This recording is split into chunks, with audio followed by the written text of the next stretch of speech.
Why does it seem that falling in love with Tokyo is a kind of event that every stinky weeb, myself included, has to experience? We go to the city, experience something we never experienced before, and then fall into a deep depression when we return to our country, because that's when we realize how much the rest of the world is tailored for extroverts and how comfy it was being in a place where the majority of the population is awkward as hell. But that really made me think, what is it about Tokyo that's so appealing to introverts? At least in temporary visits, and never in the case of enslaving yourself in one of those soul-crushing office jobs, which will be the equivalent of selling your soul and getting 1 unit of cheese in return. Low percentage of extroverted assholes. Why don't you talk more? I'm so charismatic. I'm loud because I'm uncomfortable with silence.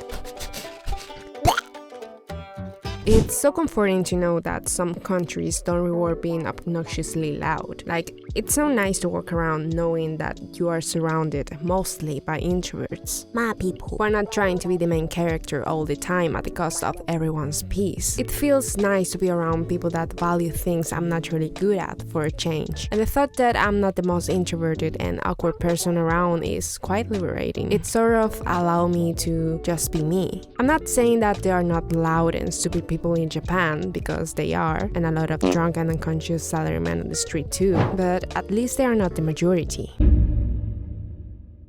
It's beautiful and it's probably safer than everyone's home country. Sad emoji. Tokyo is probably one of the most unique looking cities that exist. You can make a point that Taipei has some slight similarities, but the truth is that there's no other city like Tokyo. And why is that? Well, almost every city in the world is trying to imitate American cities, and the result is a million copy-pasted, boring, car-filled, ugly cities that bring nothing new to the table. It's not that difficult. Just do your regular ugly buildings and then just add neon lights. That's something that gamers and Japanese people already agree on. Lights, a ton of them. And that's one thing that I really like about Tokyo too. I like that most of the streets are very well lighted at night, not just the main streets. So it's really easy to walk around at night and catch all the pickpockets behind you by surprise. Something that is likely to never happen. And well, knowing that the chances of being robbed are close to zero really banishes all the anxiety out of your mind. Who would have thought?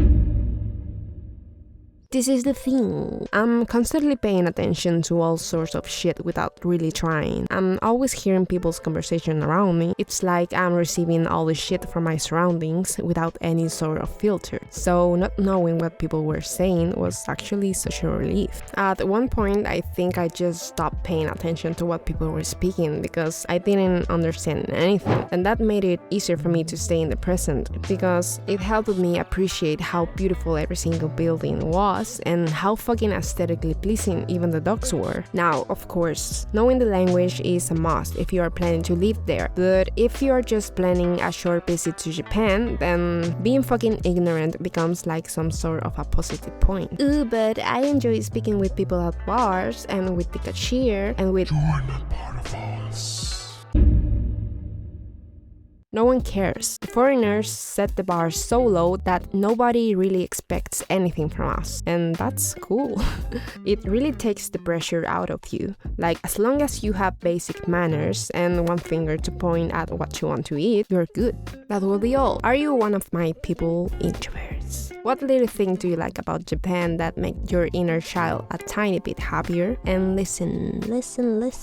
I know it's not good to glorify a country, but I think most people are already aware of the problems Japan has, like entitled old salarymen, their obsession with losing years of life working for shitty companies, perverts, and a lot of weird shit like that. But you wanna listen to something really sad? My country also has all of that and none of the positive. So yeah, let me appreciate the positives of Japan, please. I usually talk a lot about video games and stuff like that, so if you are interested in that kind of content, join to my little army of handsome, witty, and intelligent people. Any comment is well appreciated as it helps me get temporarily the attention of the YouTube algorithm. Hope to see you on my next video. Have an amazing week. Bye bye.